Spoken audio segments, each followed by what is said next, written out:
Hello, everyone. Nathan Sportsman. I'm happy to be here. She mentioned presentation.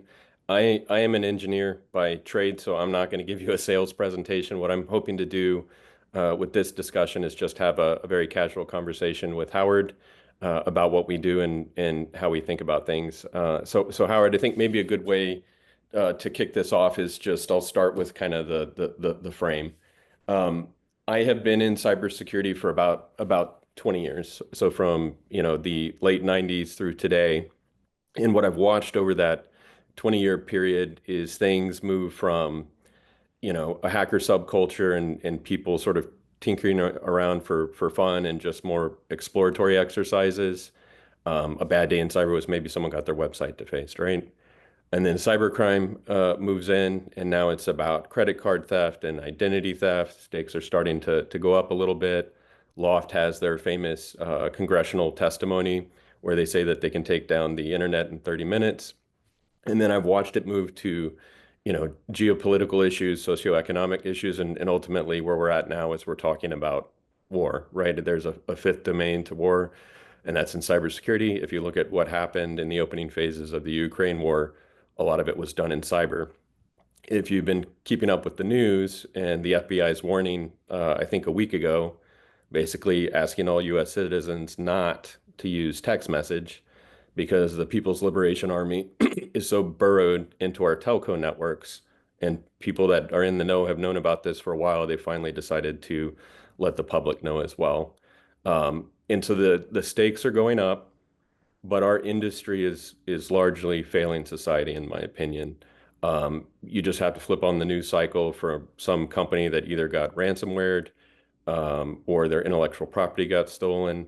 And so we're talking about life and limb. We're talking about things that now is a going concern for the board of directors of organizations, but we're not moving the needle in the last 20 years.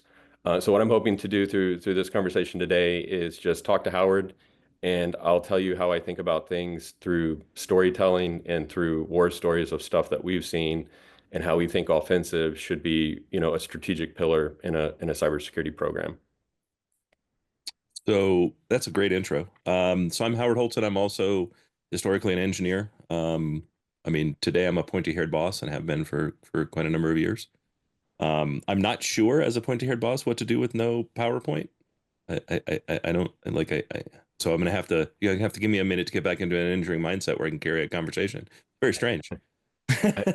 If you want, I can put up red, yellow, and green color charts so that we can feel very comfortable. But yeah, no, I'm glad that you're open to just having Yeah. a conversation about it. But my history in cyber goes back a long time as well to before we called it cyber, right?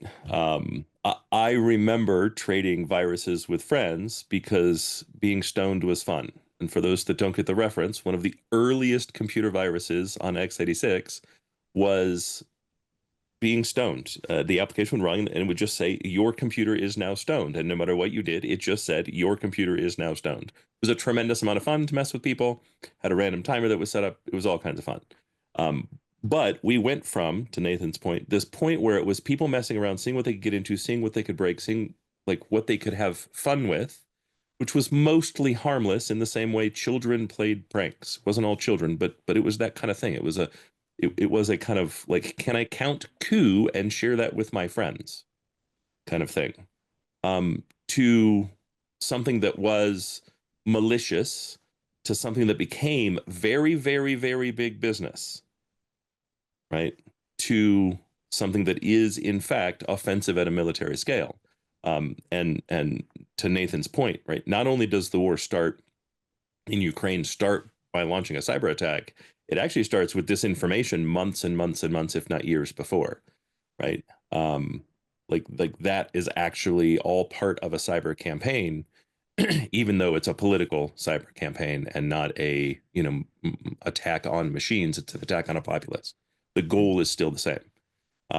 The big challenge here is the attackers have changed and evolved, and yet it seems like most businesses still think of the hacker kid in a basement, which is just a myth.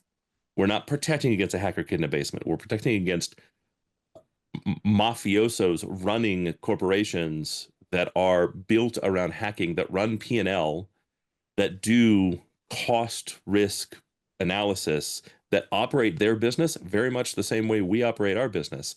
Their product is ransom. Their product is damage in exchange for money, right? This is not, these are not poorly organized. These are not poorly designed. These are not poorly set up. And it's embarrassing that the FBI's solution is stop using text messages. By the way, good luck getting John Q. Public to figure out when it's a text message versus an iMessage. Good luck with that, right? Rather than fixing these things that have been broken and we've known have been broken for decades. We've literally known SMS as an unsecure format and a broken format for decades, but it is cheaper to leave it alone than it is to actually fix it. And it is easier to make it someone else's problem than claim responsibility. And we are now to the point where we don't have that ability anymore. Cyber must be a key priority. Must be. 100%. And the other thing that I've seen, over that time scale of 20 to 25 years as it relates to offense, in the early 2000s, you had companies like AdStake and Guardant and Foundstone, and they were very specialized companies that sort of did this niche capability, this offensive security capability, and they were quite good at it. Very tactical, but very good. What I've watched over time, over the last 20 years, is the commoditization of offensive cyber operations. And so when we talk about penetration testing, it's typically treated as a commodity. If you pay, bananas, you're going to get monkeys.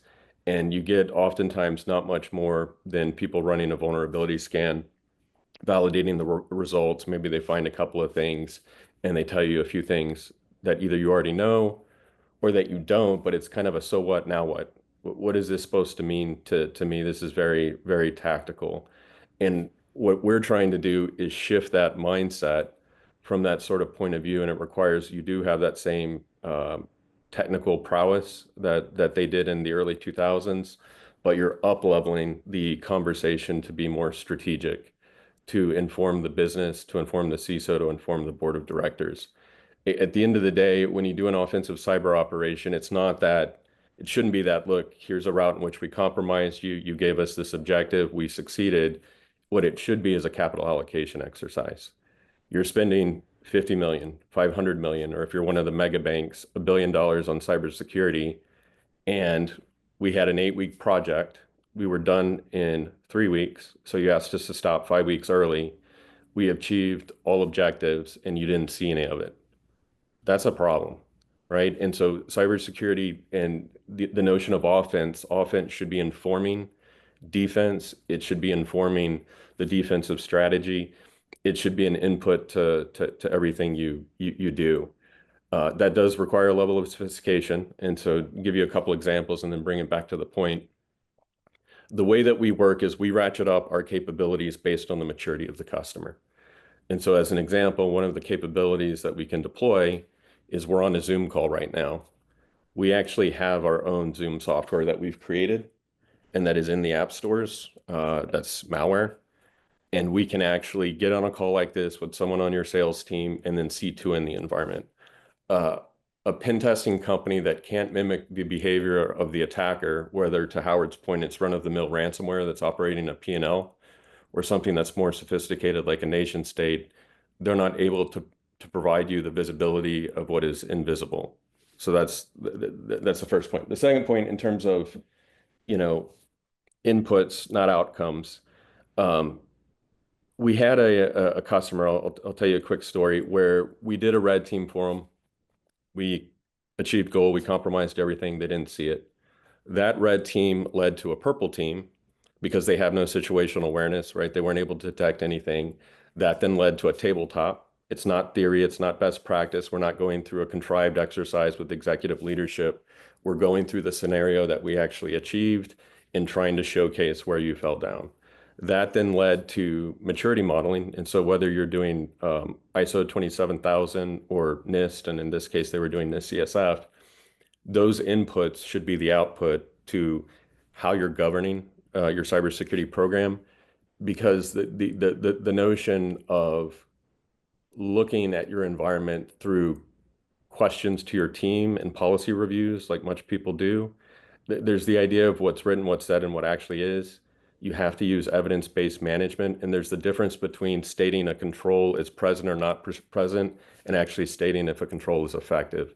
Offense should inform defense.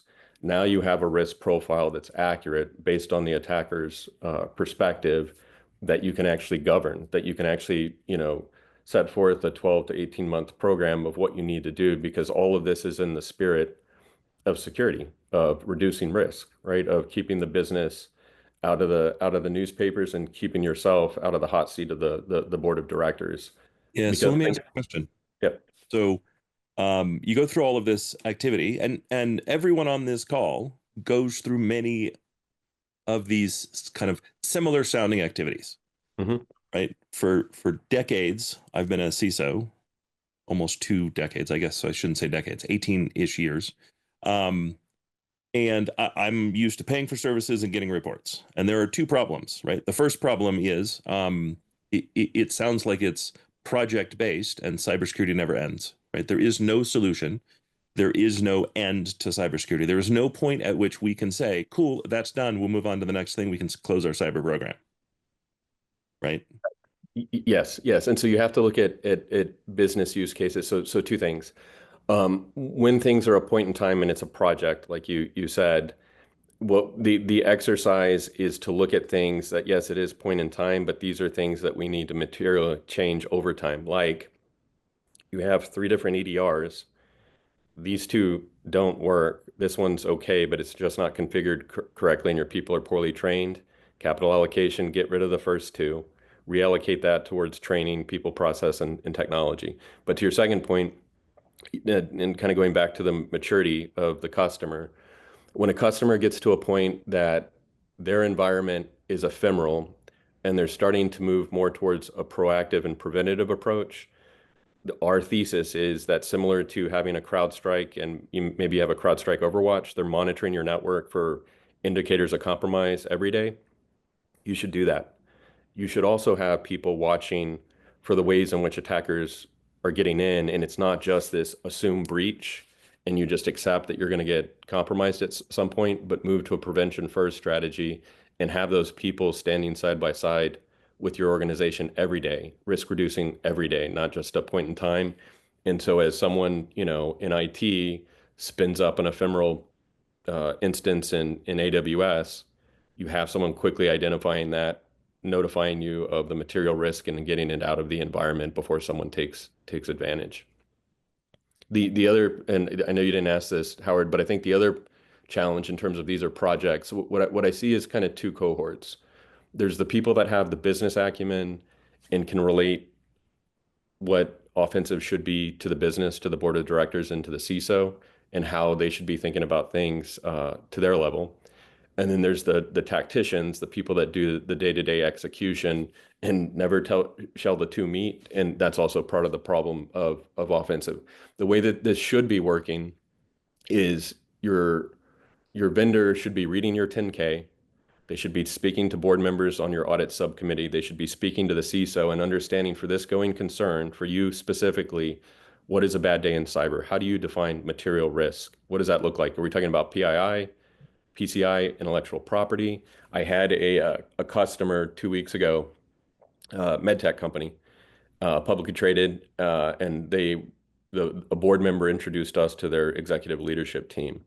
Their IP had been lifted and shifted out of the environment. This is a classic play by the PLA, lifted and shifted out of their environment. And then the PLA China set up a clone company in China that's now going to compete with the US company using their technology, but underbid and put them out of business. This happens a lot. That's material risk. That is material to the business. And so it should be our job to understand what the material risk is, figure out where it is in the environment, and what we're running are the routes to figure out how we can get to that material risk. And that is where you as a defender should be spending your time. Stop boiling oceans. There's a difference between Joe getting his laptop infected with malware and all your IP walking out the door to China. Sure. So we want to focus on a few things here, right? First, make sure you have the right mindset going into it, right? You need to think like the hacker, to use the title of our our webinar here. And that means you need to have a view that is long, you need to have a view that is wide, but you need to have a view that focuses on the things that are actually important. And the whole organization needs to be focused on that. That doesn't mean, like, I fully understand and I fully buy in and I fully agree that security is everyone's responsibility. But we are not all equally trained, we're not all equally tasked, and we're not all equally provisioned for that being our responsibility. But it does mean we all need to think about this the same way. This is an infinite game. Just because we turned an attacker away today doesn't mean they're not going to be there tomorrow. We cannot stop everything always forever. So let's make sure that we're triaging, that we're dealing with things in the order of importance. And if your organization doesn't understand that order of importance, make sure that you have the right vendor. So that, to your point, Nathan, right? When you're talking to the CISO and the CISO says, these are our priorities and we understand our priorities, the vendor is able to work parallel with that, understand that, reinforce that, and then that drives direction and that drives effort. However, if the maturity of the organization is low and they're focused on the wrong thing, they're focused on Bob's laptop and not the intellectual property, the vendor also has the ability to be an expert in the room and go, hey, we need to reframe, we need to refocus, and you really need to start by protecting the things that are most important. Let's not deal with the person that has a cough sitting in the waiting room. Let's deal with the 3 gunshot victims that just came in from a drive-by shooting, because they're going to die first. 100%. And kind of going back to this notion that offense should inform defense, the offensive team should be a filter to getting down the things that your team needs to work on. And again, trying to give analogs and storytelling. I logged into a Fortune 50's company's Wiz instance. They wanted me to take a look at it. 6 million vulnerabilities, 139,000 criticals. These are the numbers. I'm not being hyperbolic. These are the numbers. How do you even begin to prioritize what you should be working on when it looks like it's again boiling oceans, draining oceans? What if you have the right partner and they know what they're doing, you should be helping to inform the defenders. Yes, this is a lot, but of these 6 million things, here are the 6 things that you actually need to work on, because it's not just compromise. This is what's going to lead to a cascading effect that gets us into your OT environment, right? Critical infrastructure that gets us access to your financials, where we can preempt the market and understand what your next quarterly earnings are going to be and things like that. And having people that have that background, a lot of us come from, NSA, TAO, CIA, SAC, that sort of stuff.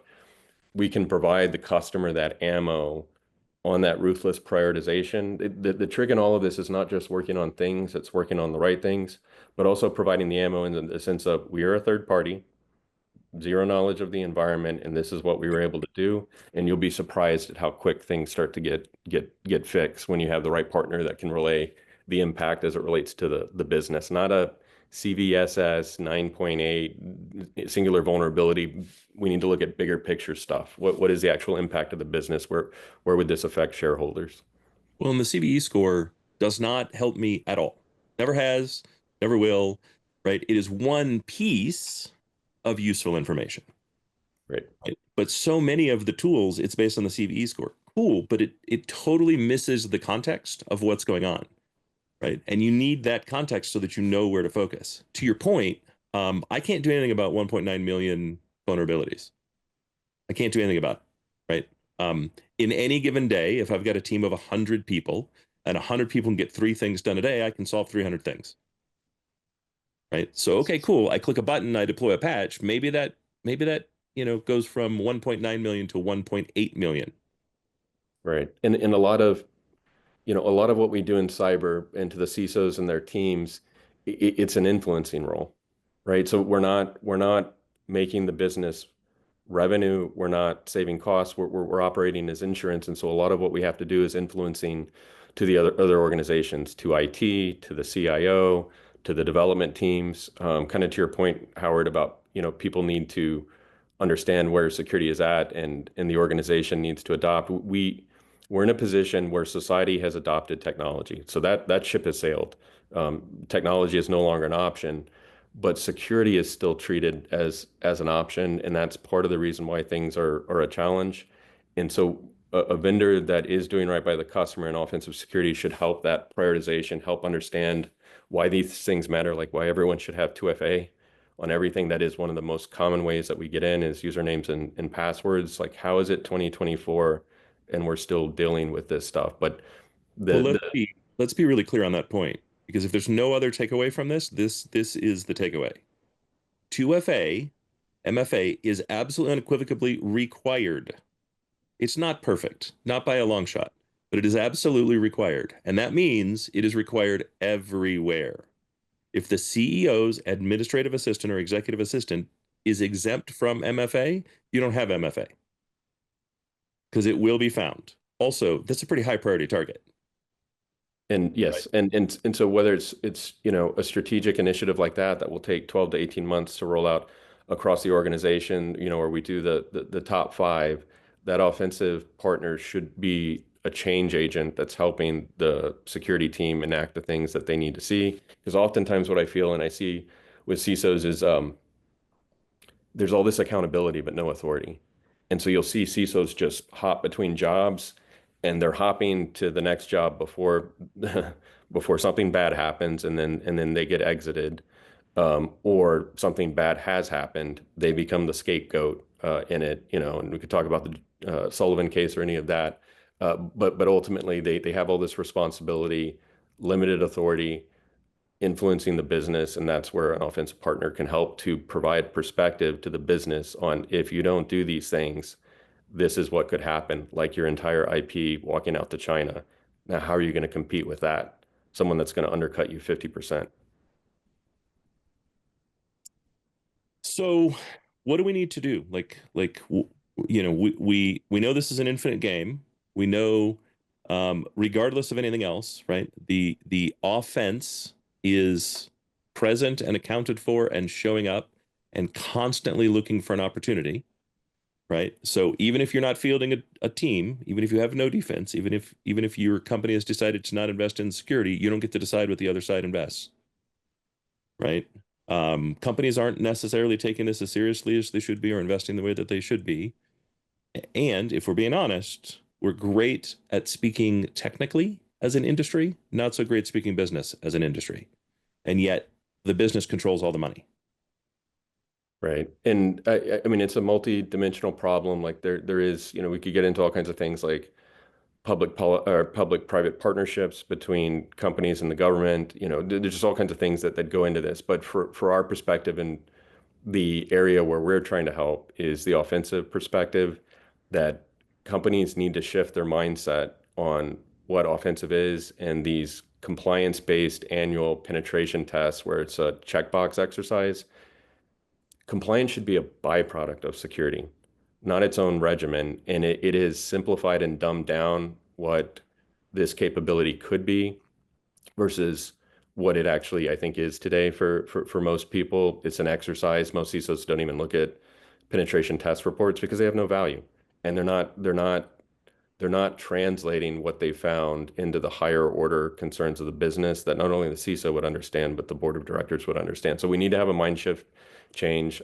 I think we need to move to continuous, and just like you have watchers on the wall looking for indicators of compromise, whether you're with Microsoft Defender or CrowdStrike, you should also have people moving towards a prevention first strategy.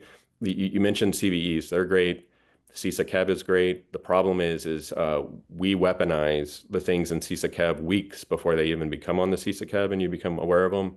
We've tried to talk to MITRE ATT&CK over and over again and letting them know, look, your TTPs, they're 18 months behind what state of the art is and what we actually do on our engagements, which is what attackers do, whether it's the run-of-the-mill ransomware that are going to just lock you out of doing business until you pay them, or something a little bit more sophisticated from nation states. So this, I think, is another kind of important thing to keep in mind, right? We've talked a lot about maturity. You've talked more about maturity than I have, but I'm going to talk about maturity here for a minute. We also have to make sure that everything that we get matches our maturity, right? The big problem with a penetration test is it's not actionable and it doesn't align to my operating model. So great, you've now given me more things to throw on the pile of fire, right? The issues that are always on fire. A penetration test And that report just gives me more things to throw on the fire. Doesn't tell me where should I concentrate, where should I focus, where should I whatever. And it doesn't align with my maturity, right?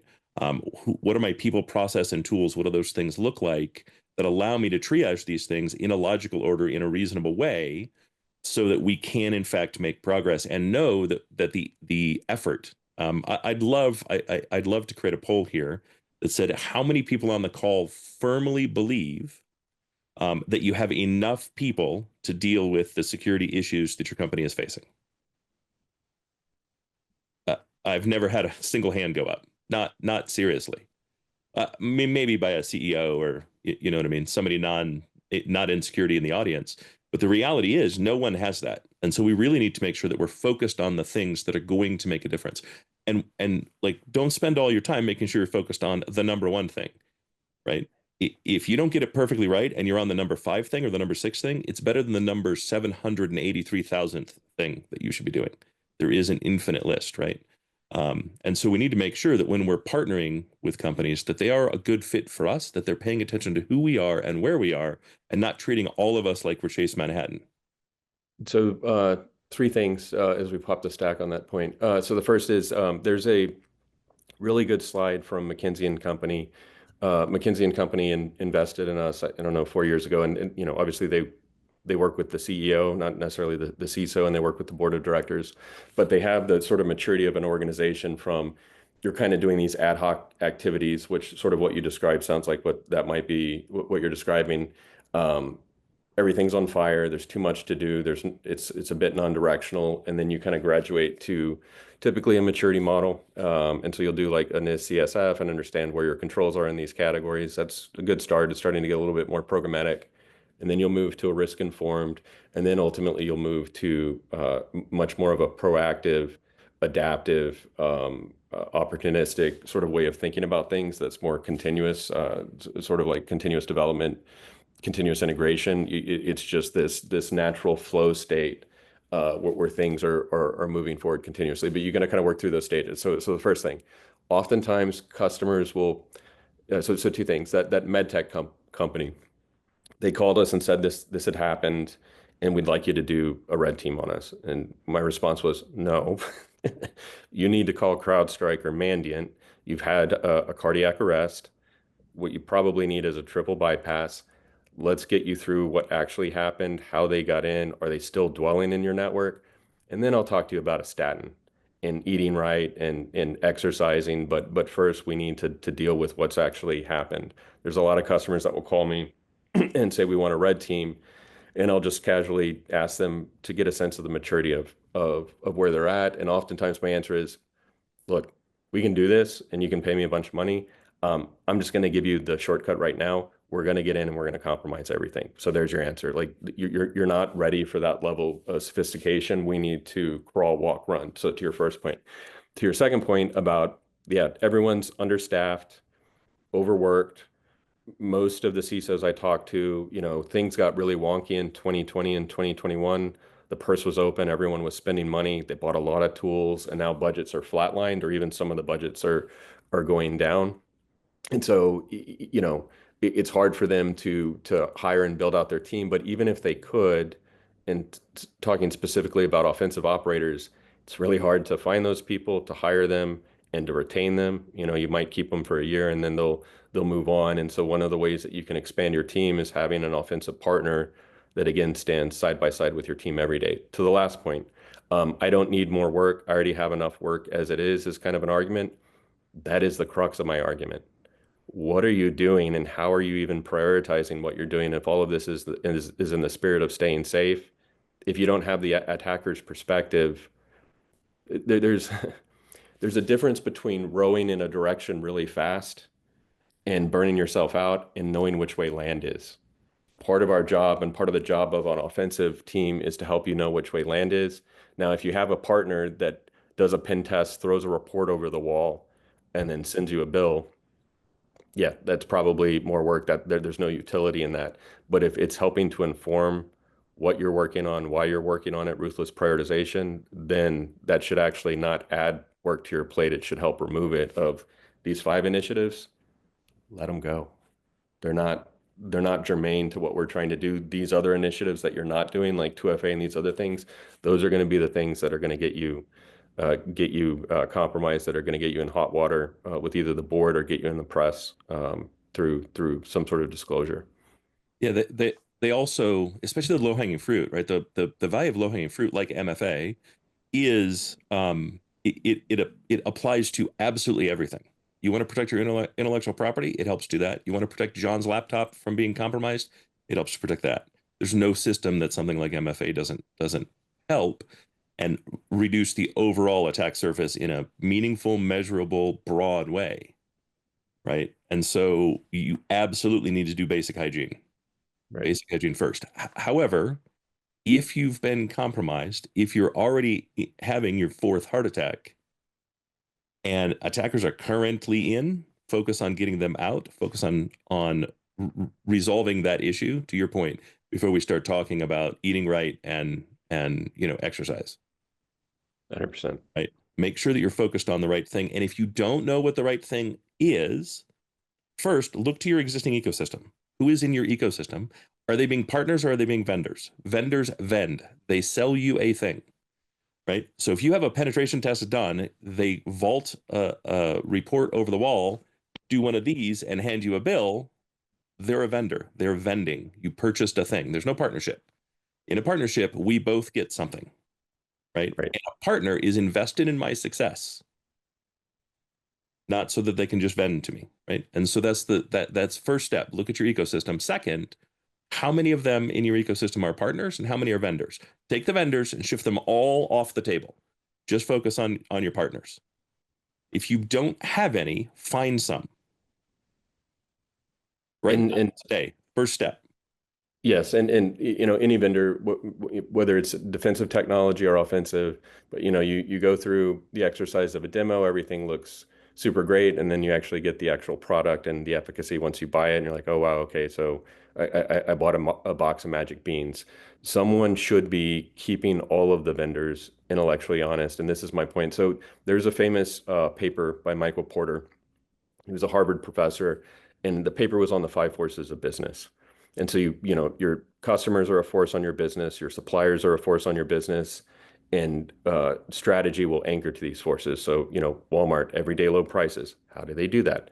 They have leaned on their vendors and are pushing those vendors to do gross margins at razor thin profits so they can pass those on to the customers. My point in this is in cybersecurity, there's a sixth force. It's the adversary that's keeping everyone intellectually honest, not just you as an organization, the defenders that are selling EDR, technologies that don't quite work, and that catches up with everyone. It doesn't matter how great someone's marketing is and how much market penetration they have. Eventually, that technology will be found out that it does not have the efficacy that you thought it did, and that's part of your partner's job is to let you know capital allocation, these things that you bought that you're spending hundreds of thousands or millions of dollars on, depending on what the technology is and how big your organization is, it's not doing the thing that you think it's doing. And so we either need to reorient that or we need to capital reallocate to something that will work because you think you have coverage when actually you're exposed. For sure, for sure. We do have a couple of questions, and I think there's one that's an appropriate time to talk about. And that is when we say zero, we talk about zero trust, and we talk about zero trust as a philosophy, kind of zero trust fundamentals. Is there a point that never ends, right? It, I'll talk to the practicality about zero trust and what I've seen. So there was a media company, very big, and they, I think they had stood up a new subsidiary, if I remember correctly, and they went zero trust, and it was a greenfield. And so they're not starting from legacy, they're not starting from complexity. They got to build it as they saw it from the beginning.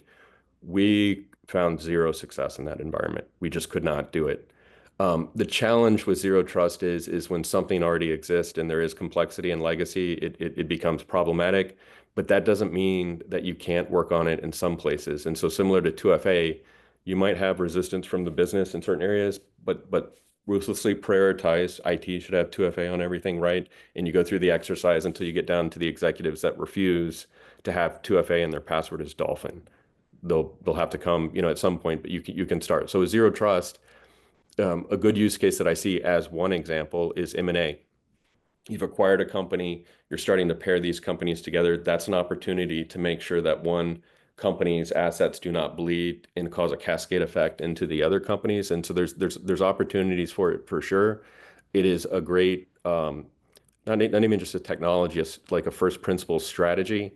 I've just found that it's hard for customers to implement when they're dealing with existing legacy and complexity. So zero trust is almost impossible for any legacy organization to implement to the point where you could say they actually have zero trust. But zero trust is designed to not be eaten like an elephant. It's one bite at a time, right? The focus needs to be a mindset, and the mindset needs to be as we think through the things that we do when we're implementing and architecting them, how do we reduce the blast radius? There's no finite definition to what we actually need to do there. And anyone that produces a zero trust guide that is prescriptive is freaking wrong. Right. Because our environments are all different. Our Right. capabilities are all different. Our maturities are all different. Our ability to execute those things is all different. Right. Zero trust never changes. Zero trust never ends as well, which is why zero trust exists. Think about it as reducing the blast radius. What can I do today to reduce the blast radius? And the answer might be nothing. The answer might be there is nothing I know of that I can do today to reduce the blast radius. But in architecture and design, there's a lot of things you can do. And that's when you need to put these things in place. Don't bring on a new technology. Don't bring on a new IT system, a new data system, a new anything without going through the exercise of designing it to reduce the blast radius. When it comes to your existing environment, you can absolutely think about those things, and you should be thinking about those things. But we also shouldn't panic when there is no action I can see to take that doesn't involve a monumental undertaking. You want to zero trust your ERP? Fantastic. It's 18 months. Yeah, these things 12, 18, sometimes 24 months lifts, but again, ruthless prioritization, that project that will have a long tail to it, but it will materially, and I keep using that word materially, change the security of the organization, whether it's OT, CD. We had a project with a bank and they wanted us to get into their Swift network and move out I think it was 250 million, to show that we could do it. And we did, got into the Swift network, reverse engineered their logging and the way that they transact. And then we didn't actually send the money. We just showed them where we could push the button to move the 250 million out undetected. That shouldn't happen.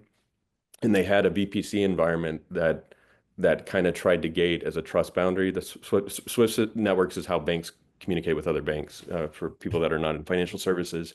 But you should be looking at technologies like that, or whether it's an OT environment or whatever the case is, to tightly restrict access to that environment. What we did should not be happening in 2024 to a mega bank. So there should be opportunities. There sometimes are greenfields where it's very easy to implement, but kind of going back to the offensive security mindset, start with your 10K, start with material risk. Where does that live in the environment? Let's draw big red circles around those assets and those segments of the network, and that's what we need to go protect. For sure. For sure. All right. So another question. Currently, I would say hackers are winning in the security race. Right? The ultimate offense is winning in the security race, mostly because they're still in business. Right? How do we stop it for good? I think it's a false question. Record. I don't think it's possible to stop it for good. Right? So these are some of the more philosophical questions I have sometimes with the members of this team. So let me tell you what's happening now, and then ultimately how do we fix it? So we're heavily adopting AI. It's thinking about, I'm not a fan of presentations, but I debated on whether I wanted to grab one of the engineers to show you a demo of AI hacking on our behalf. And so what you're going to start to see happening, and with these language models, they're getting into training at testing time, which is getting the reasoning capabilities up towards humans. You're going to see us on the offensive side able to leverage AI more and more in the speed in which we're going to be able to move. I don't know how defenders are going to be able to keep up with. And a lot of these will become smash and grab jobs. We know that we're going to get detected, but we're going to move with speed and just grab everything that we need out of the environment and pull it out. And yes, you will see us. We're not trying to dwell, but you're not going to be able to deal with the velocity. Um, that scares me. But we're doing it because we have to do it because everyone else is doing it. And so you're on this sort of adoption curve that's not going to stop. On the defender side, what I'm hoping, so I'd be curious what you think about this, Howard. I I think security is actually a solved problem. And what I mean by that is we know what we need to do.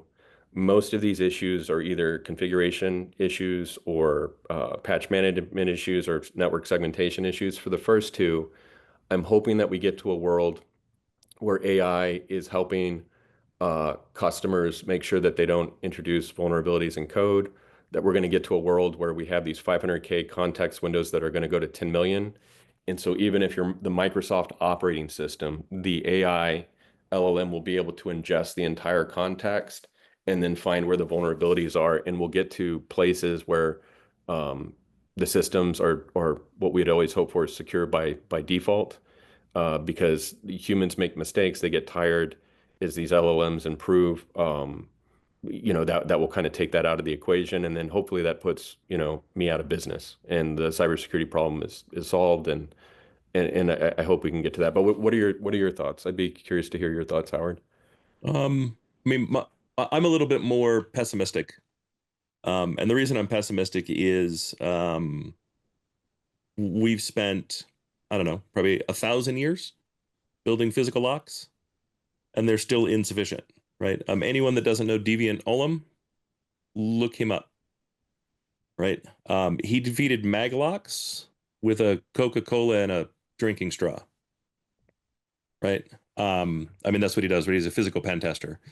His videos are amazing to watch, but the reality is we've spent 1,000 years building locks and haven't built a perfect lock, right? I And we invest so much more time and money and effort as a business, not in security, not cyber, but as a business. The CEO spends more brain power on how to keep people out of his physical office than how to keep people out of the digital business, I right? So we need to shift that. We need to shift that mindset. We need and to spend as much time there, and then accept that there are layers of security, right? If I yes, and I have Medeco locks in my house, and ASA Abloy locks and stuff like that, and you can still pick them. I think maybe just as apt of an analogy is what I've seen in terms of the arms race when it comes to war, right? From uh, Bronze Age to the Iron Age to bows and arrows to chariots to tanks, everything escalates. And could it be possible though, like they say, you build a 10-foot wall, people will build an 11-foot ladder. Yes, sure. But can it get to the point that it's so expensive to conduct a successful cyber operation that the people that run these P&Ls, at least the ransomwares and stuff like that, the proposition for finding a 0 day or for finding some way to get in is just too expensive. The ways in which they're making money, the unit economics don't work anymore. And then it's just left to government and acts of war. Uh, but that could be at least a starting point from the cyber criminals and everyone else that's taking advantage of things. I don't know. I am no, worried. no, but that's a really good point, right? If we learn from physical security, your lock doesn't have to be perfect, but your lock has to be better than the neighbor's lock, right? You just run faster. You don't have to run faster than Bear, just run faster than the other guy. Right. Like I live in Colorado. When I go into the mountains, I bring a 22 caliber pistol with me and a friend. I mean, not a great That friend, that, that because runs that's what slower. 22 is for. No, no, no, no, no. Everybody runs slower when they're shot in the leg with a 22. Right? It's that old joke. Because I don't have to outrun the bear. I just have to outrun my slowest friend, aka Bear Snack. The reality is, again, we go back to these are businesses, they're run with a P&L, right? So let's take nation state target out of the conversation for a moment because the P&L there changes substantially. But most attacks today against most businesses aren't nation state attacks that we're concerned with. And if you can get it down to the point where it's only nation states that have any kind of viable P&L because it is so expensive to get in, then we've probably achieved what we can achieve. Yes, and going back to that Fortune, 10 company where we were done over 50% early. We didn't use a 0 day. We didn't use anything exotic. We rarely have to do something like that. Basic blocking and tackling, like we called the employee help desk. They asked for a employee ID. We said, I'm sorry, we don't have it. Could you still help us out? And ultimately got them to the point where they remoted into our computer so we could give them a package. We could give them malware. It's simple stuff like that, like have a callback, do verify, 2FA, just the 80% blocking and tackling. If you do those kinds of things, you will be faster than the other folks. And a lot of this stuff is opportunistic. Really, only nation states are targeted. They're not looking to compromise your organization. They're just looking for someone that is compromisable. And there's some just basic stuff that we can be doing to help ensure that those kinds of things don't happen, the lower brow sort of stuff. Well, and until we get the basics done, it's still very profitable. Hmm. And the basics are called basics because they are in fact basic, but they're almost universally cultural, right? Right, They're almost universally, well, like this person and this person and this person have enough clout that we can't turn MFA on for them. Great, then right, you don't actually have security. right. And yeah, and to like you can patch those 6 million low vulnerabilities and pat yourself on the back that you're doing stuff, or you can put that effort and energy towards an organization that needs to put in place stricter help desk controls or 2FA, like the things that are really going to move the needle. Like I said, we rarely have to use O days or N days. It's much easier than that for us to get into these organizations. I mean, right? I think it's MGM that was hacked by somebody just impersonating the help desk, Yeah, I think so. right? And they were the Um, ones that did not pay the ransomware. Is that right? Whereas yeah. some of the other casinos did. I don't know if that's inside baseball or not. I don't know if I. No, no, no, that's public, Okay. right? Basic things that we keep getting tripped up on. We need Yeah. to stop getting tripped up on. Also, we need to stop overthinking so many of the things, right? Yeah. We still have people sending checks on behalf of a CEO text message. Come on, when was the last time your CEO sent you a text message and asked you to send money? It's never happened. And if it does, you're actually aware of it. And hey, guess what? Their phone number is saved. And you know And what it sounds like, and yeah. you know what they ask, and you know what I mean? Like we need to start, we really need to stop overcomplicating things that don't need to be overcomplicated so we can in fact focus on the things that really are complicated. Yes, and I mean to your CEO text message, there's a running joke in Praetorian because it happens within your first 2 weeks, you're going to start getting text messages from me asking you to go to, some Home Depot or whatever the case is and buy a bunch of gift cards. But it is getting to the point where, this conversation that we've had in your voice, we can now take your voice and use that to be the voice. So it's not just a text message. We can actually Sure. call an employee. And so again, callbacks, just some basic procedures to help with this because the attackers are getting more sophisticated. For 100%, right? You can get a call from your bank, hang up the phone, look on the back of your ATM card, and call your bank from that number. Right? And Like just basic things that you do have a huge positive impact. just real quick, and on a personal note, you mentioned banks. Put 2FA on your banks and do not use text message. There's this notion of SIM swapping. We can target the telco companies to impersonate your account, get access to your account that way. And so you don't want that to be the way that you verify yourself. It needs to be in-app 2FA. And if your bank hasn't adopted in-app 2FA, or if they have a reset feature where if you lost your 2FA, it'll just send you a text message. You're opening yourself up to having your bank bled out, your bank account bled out. Just basic sort of things. It takes another 5 seconds to put in those additional codes to make sure that your financials are safe. Yeah. Also make sure that your policies are updated, right? Like rotating passwords means everyone writes down their password. Are you Right. sure that's really what you want to do? Right. Right. And so I think a lot of the stuff we've talked about, if I don't know, I haven't seen the comments, but these are things that probably these security teams know and they get. And it's really going back to enacting the change that they want to see. It's the, organization won't adopt these various things. And again, that's when if you have the right offensive partner and they can translate what they were able to demonstrate from an offensive perspective to a way that the business will understand, then you will see the change that you want to see versus, suffering in silence or frustration.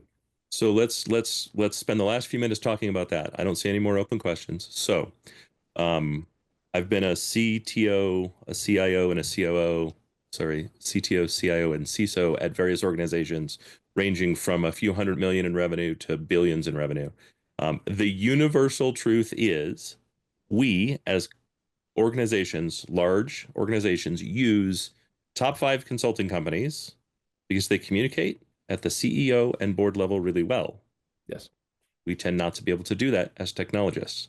If you find that you're not able to get the message through to your executive level and your board level, hire a consultant that is in fact a partner that can help you with that. That's the difference between a partner and a vendor. A partner will help you do those things. Just make sure you have one that can speak at the business level, like Nathan and I have been talking about here for 53 minutes. Most of this conversation isn't actually technical. Most of this conversation is, how do we get the business to do the things the business needs to do? How do we get the business to support the efforts that security needs to do to make these changes? And with that point, I'll leave with one last war story. So there's a chip manufacturer, 128 billion in revenue. They hired us to do a red team, and it was a commodity. People that do RFPs, that's a sign of commodity work. But we did it because we wanted to work with the company, and the ask was to lift and shift out their 5G intellectual property, both hardware and software, do it undetected. Okay, so we did it. And at that time of the project kickoff, our primary point of contact was the director of cybersecurity. Once we did what we did, we wound up at the executive level and ultimately with the board. And I remember, I think it was the COO. She had said something to the effect, the big four had been telling me for 10 years that we're fine. You came in and did all of this and did it in a way that we couldn't even see you with all of the spin that we have. That kid looks like he's 22. That kid looks like, are you even drinking age? If you were able to do this, it makes me wonder, has anyone else done this to us? And so it shifted to what they call a threat hunt, where we're looking for indicators of compromise. We moved on from the red team and showcasing that we could do what we do to threat hunt. We don't do that kind of work, but we did it as a favor. And what we found was Muddy Waters, which is an Iranian APT, dwelling in their network for 9 months and looking at the same stuff we were looking at. But their EDR actually was firing on it. They just didn't know what they were looking at. And so it helped. We had to help them kind of point out like, hey, looks like this might be a problem. That's the kind of partner that you need, that has, again, that lower level technical prowess, but then can level up and talk to executives the way that they need to be communicated with so that they understand, and we do it concisely with as few words as possible. Yeah, yeah. Ransomware is the last act of a desperate hacker, right? Before ransom, we're exfiltrating all of the data. That's what a hacker does, right? Looking for what of that data, because the more valuable the data is, the more likely you are to pay the ransom. Not because you can't recover your systems, but because you don't want that stuff released. That's half of the ransom, right? That's half of the thing. If you don't pay us, not only can you not unlock your things, you can restore from backup, it's fine. But also, we're going to release this financial data, we're going to release this HR data, we're going to release these social security numbers, we're going to release all of this information on the dark web.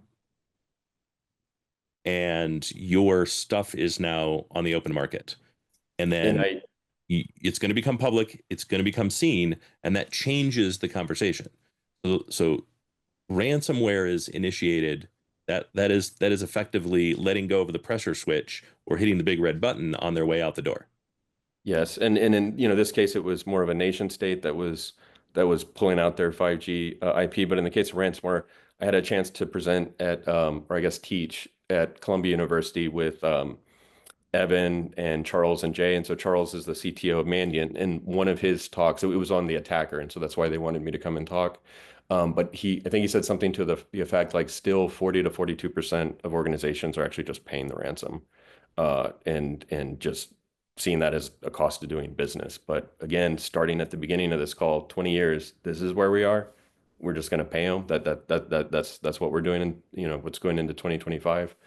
So yeah, so hopefully this was, helpful for folks in terms of framing the perspective. But the takeaway is offense should inform defense. I think that that's a missing ingredient, but it requires to change how you think about that capability and change the vendor if they're not delivering that capability for you. Well, this has been great. This has been super educational to me. I've been doing this a long time, but I love these where I get to learn something. So we'll turn it back over to Haley. Thank you, Awesome. Howie, too. Thanks so much, Howard and Nathan, for today's amazing conversation about the hacker's mindset. With that, we'll go ahead and close out the webinar today.